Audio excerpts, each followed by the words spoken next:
అక్రమంగా కొన్ని చైర్మన్లు దక్కించుకోవచ్చు. ప్రజా తీర్పు మాకున్నది. ప్రజా తీర్పు బీఆర్ఎస్ వైపు ఉన్నది. నువ్వు ఎన్నికల ముందేమో లీకులు ఇచ్చినావు. ఇక రేపో మాపో రైతు బంధు పడుతుంది. ఇప్పుడు కోడ్ ఉన్నది. కోడ్ అయిపోగానే 16వ తారీఖు వేస్తా అని ఓట్లు వేయించుకున్నావు. మరి కోడ్ అయిపోయి 5 రోజులే. ఎందుకు రైతు బంధు వేస్తావు?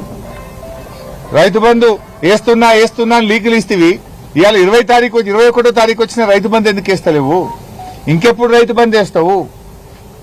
మీరు వెంటనే రాష్ట్ర రైతులకు రైతు బంధు వేయాలని బీఆర్ఎస్ పార్టీ డిమాండ్ చేస్తుంది. లేదంటే ప్రత్యక్ష పోరాటానికి మేము రూపకల్పన చేస్తాం. ముఖ్యమంత్రి, వ్యవసాయ శాఖ మంత్రి, అగ్రికల్చర్ కమిషనరేట్ ను బీఆర్ఎస్ పార్టీ ముట్టడిస్తుంది. వెంటనే రైతులకు రైతు బంధు డబ్బులు విడుదల చేయాలని చెప్పి కూడా మేము ఈ సందర్భంగా డిమాండ్ చేస్తున్నాం.